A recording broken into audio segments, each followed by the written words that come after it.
Hoje nós vamos falar do segundo tema de 2015 e a Bíblia, a segunda parte. Nós vamos falar do Beit, é o número 2. A semana passada nós falamos do Aleph, o número 1, e nessa sequência nós estaremos falando até o número 7 e chegar ao número 8, que é o Het. Já falamos de que nestas falas nós analisamos 4 grandes livros antigos da época do mestre dos mestres, o mestre da Galileia. O primeiro é o Tanakh, que é a Bíblia hebraica completa, todos os livros da Bíblia hebraica. O segundo livro é o Haberi HaKadashah, que é o Novo Testamento hebraico. O Novo Testamento hebraico, nós sabemos que o Novo Testamento foi escrito em grego, mas também em aramaico e hebraico. Este que nós usamos para fazer a nossa fala é o Novo Testamento hebraico, que é chamado de Haberi HaKadashah. O terceiro livro é o Zohar. É um livro tão antigo quanto a Bíblia e é um livro que fala.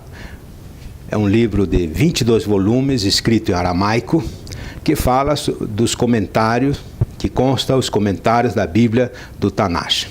E o quarto e último livro, que nós usamos nas nossas falas durante essa série de falas, é o Sefer Yetzirah, o livro da criação. Um livro tão antigo que a tradição fala que Abraão teria escrito este livro. É o livro que fala da criação, da alquimia, que fala da mística hebraica, uma das primeiras na história da mística do Ocidente. Nós vamos falar, que já falamos, é o Tanakh, o Haberi HaKadashah, o Zohar e o Sefer Yetzirah. Muito bem, então nós temos, hoje, vamos falar, como já começamos dizendo, é o Beit. O Beit é o número 2. Nós sabemos que na língua hebraica os números e as letras são da mesma formação. E é justamente o Beit. E o Beit significa a casa. Significa a casa. É o Beit. Significa a casa e também significa a sabedoria. O Beit foi a primeira letra da Bíblia, é a primeira letra da Bíblia, do Bereshit, do Tanakh, da Torá. Bereshit, Bará, Hashamayim. Então, significa a casa que nós vamos falar hoje nesta fala. Nós já falamos semana passada do Aleph e do Beit. O Aleph e o Beit. O Aleph, que é a primeira letra, o número 1, e o Beit, o número 2. E é interessante que os antigos mestres que analisavam tanto a Bíblia, como o Novo Testamento, como os livros que nós já mostramos, eles falam o seguinte, com relação a essas duas letras do Aleph e o Beit. Se numa sequência nós colocássemos o Aleph e o Beit, na sequência, já que o hebraico é lido de direita para a esquerda, o Aleph e o Beit pronuncia-se Ab, que significa pai. Interessante isso. Significa o pai. O pai, o Deus que criou todas as coisas.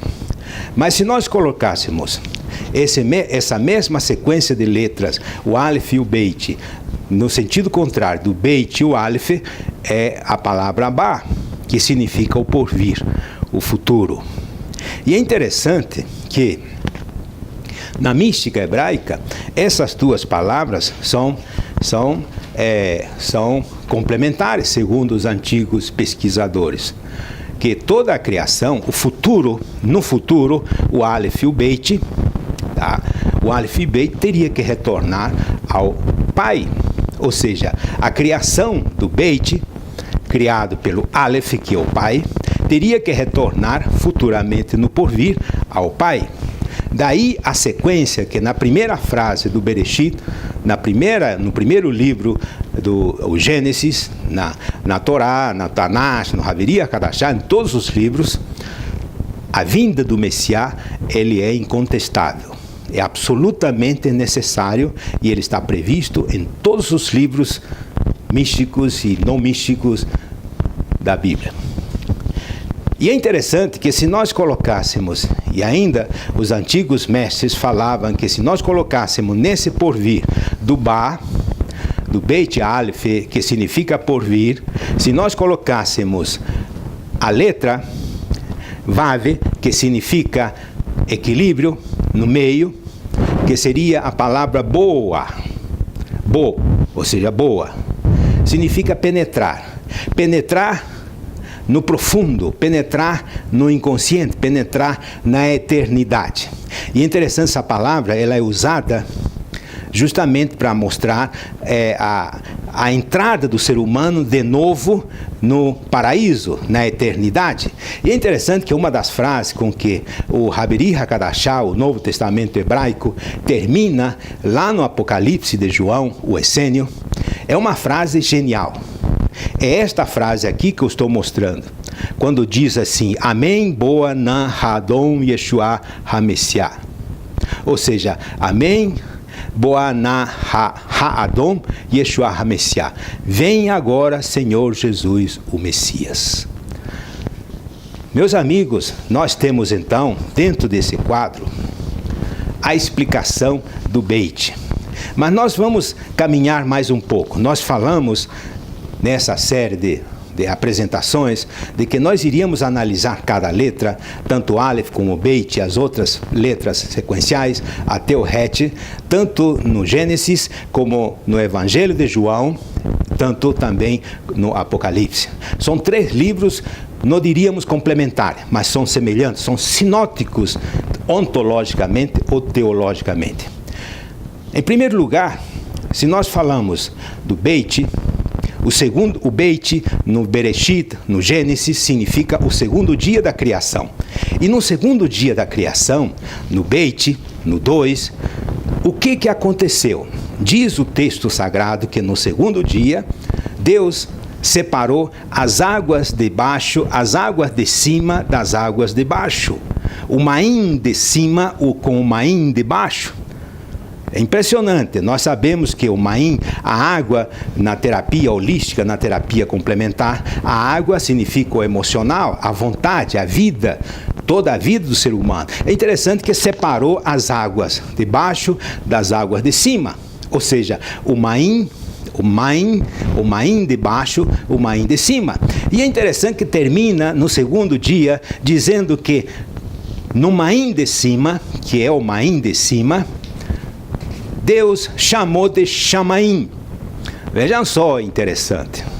A única coisa do Maim foi acrescido o Shin, e significa Shamaim, que significa céu. É impressionante como que nós podemos perceber que Deus estava fazendo uma composição perfeita. Juntou tudo. A criação uma só, tanto em cima como embaixo, apenas fez uma separação. A água de baixo chama-se Maim, continuou sendo, separou as águas de cima das águas de baixo, as águas de baixo continuam sendo chamadas Maim, e as águas de cima ele chamou de Shamaim, que originariamente foi traduzido por céu. Muito bem. O que teria sido acrescentado aqui é o Shin, e o Shin é essa letra alquímica que nós temos. É uma das letras mais importantes do alfabeto hebraico. O alfabeto hebraico, nós temos as 3 letras mães, e uma das letras mães é o Shin. O Shin é o símbolo da alquimia. Um dia eu irei falar o que significa esses três braços, como é que funciona, como é que se usa, para que se usa. O Shin era o símbolo que os antigos hebraístas, os antigos mestres essênios, carimbava, selava os seus pergaminhos com o Shin. O Shin é o símbolo da alquimia. Não se pode falar da alquimia sem usar o Shin. Todos os mestres da escolástica da Idade Média, e antes inclusive da Idade Média, até 1800, usavam o Shin como símbolo da alquimia. E até hoje nós usamos o Shin como símbolo da alquimia. E nós podemos dizer, meu amigo, de que 2015 é o ano da alquimia. Desde o ano passado, nós já postamos vídeos falando sobre a nova alquimia do século XXI. Naturalmente, não estou me preocupando com a compreensão das pessoas, mas eu estou falando de que o ano da alquimia é 2015. Se não houver alquimia, 2015 está perdido. Nós precisamos criar. O ser humano precisa criar. Diante desse mundo em comoção, em todas as áreas, não vamos falar do sistema financeiro, do sistema ecológico, do sistema político, em todos os países do mundo, no Brasil, na Argentina, no Mercosul, em todos os lugares, nós vemos que é preciso uma transmutação. Isso não acontece sem a alquimia. Isso não acontecerá sem o Shin. Eu diria então, nós voltamos de novo à época da alquimia. E qual é essa época da alquimia? A alquimia é justamente quando o Main de cima, que se separou do Main de baixo, e acrescido do Shin, significa a força divina agindo no meio dos homens. Os mestres agora precisam entender, e precisam usar, e precisa começar a mexer com a alquimia. Você pode. Isto é no Gênesis. Mas nós falamos também que nós íamos falar do Beit no Evangelho de João, o Essênio, e também no Apocalipse de João, o Essênio. No Evangelho de João, o Beit está ligado com o segundo sinal. O Deutero semeiam, o segundo sinal. O segundo sinal é interessante. O segundo sinal, em João, ele está ligado com um fato impressionante. Jesus estava em Caná da Galileia e um centurião do rei veio e procurou Jesus em Caná da Galileia. Procurou o Messias em Caná da Galileia. E o centurião tinha um filho que estava muito doente e que estava à beira da morte. E então o centurião chega e diz para Jesus: Senhor, é preciso que o Senhor desça comigo até Cafarnaum, que ficava a 31 quilômetros, a 35 quilômetros de Caná da Galileia, à beira do mar da Galileia, para curar o meu filho. Jesus olhou para ele e disse para ele: teu filho vive, fique tranquilo, teu filho vive. Ou seja, o Messias pronunciou uma palavra como se a sua força, a força alquímica, a sua força ontológica pudesse fazer efeito a 31 quilômetros de distância.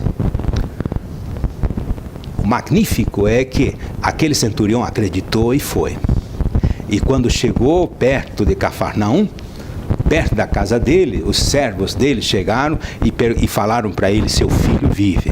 Ele perguntou que hora começou a viver e ele disse: na hora 7ª, exatamente na hora em que o Messias tinha dito para ele: seu filho vive.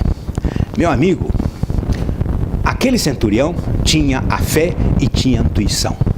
No Beit, uma das coisas impressionantes é de que o Beit fala da casa, fala da sabedoria, e a sabedoria está ligada com a nossa intuição, com a nossa fé. Aquele centurião tinha fé e pela sua intuição ele chegou a entender: se ele falou que o meu filho curou, então está curado. E ele foi tranquilamente, senão teria ficado lá chorando aos pés do mestre. Mas não, a intuição, a sabedoria dele, na casa dele, no inconsciente dele, entendeu que tinha acontecido alguma coisa. E ele, tanto é que quando chegou e quando falaram para ele, ele procurou saber a hora que aconteceu e percebeu que foi justamente na hora em que o mestre dos mestres tinha dito: seu filho vive. Então veja bem, o Beit então significa a casa, significa a sabedoria, significa a intuição, significa a fé. Muito bem. É isso que o Gênesis nos fala do Beit, e isso que o João nos fala no evangelho dele, o evangelho essênico. Mas nós também ficamos de falar do outro, do Apocalipse. E no Apocalipse de João, o Beit está ligado ao segundo selo, ao esgragida deutero, o segundo selo. E o que seria o segundo selo, meu amigo?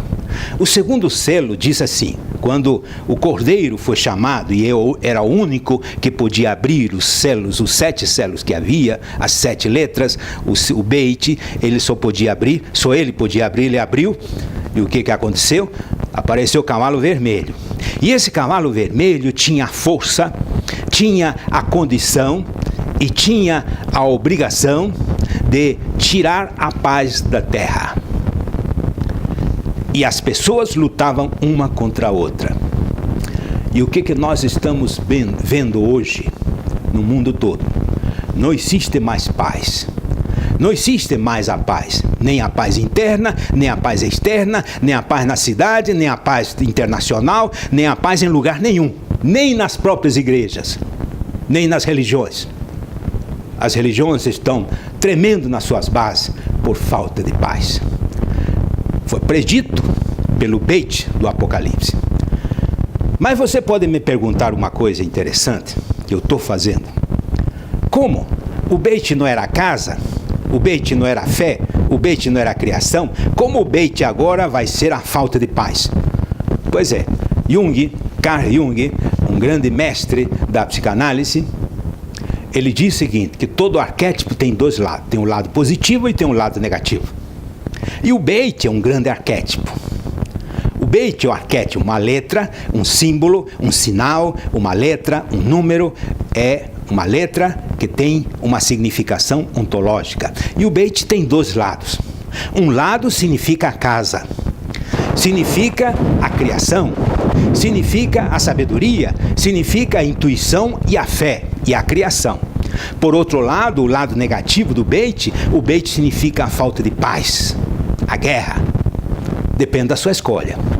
E eu pergunto, o que o ser humano escolheu ao longo desse tempo, ao longo de milhares de anos? Escolheu o lado negativo do Beit. Alguns culpam Deus pelo fato de ter sido intolerante com a humanidade ao soltar esse cavalo vermelho. Não, eu não acredito nisso. É o ser humano que ao longo dos séculos escolheu o lado negativo do Beit. Mas nós estamos diante do momento, meu caro amigo, de você escolher de novo o lado positivo. Aliás, só tem essa opção, porque nós já estamos no lado negativo do Beit. É uma grande revolução, poderia ser feita, a Revolução Branca, como dizia na Revolução Francesa, a Revolução Branca é escolher o lado positivo do Beit. Para que haja a paz, haja a criação e haja de novo o equilíbrio. É por isso que eu estou mostrando esse cartaz. A última frase do Apocalipse termina dizendo: Amém, boa narradon Yeshua HaMessiah. Vem agora, Senhor, Jesus o Messias. Que 2015 você possa escolher o lado positivo do Beit. Para isso, nós queremos te oferecer um símbolo, esta letra, o Beit, Ani Yaakov Beshem HaMessiah, é o Beit, que vai te trazer, não vai te trazer pelo fato de você usar essa letra, a paz e todas as coisas que você quer, mas é uma forma de você estar ligado à essência, à energia do Beit. Você pode receber esse símbolo como se gravado feito em cobre, mas a oração em hebraico e o estudo da letra Beit. O custo é apenas R$20 para custear o encaminhamento através dos correios. Você pode solicitar. Solicite pelo e-mail, pelo telefone, pelo WhatsApp, e pode solicitar o Aleph e o Beit, se você quiser.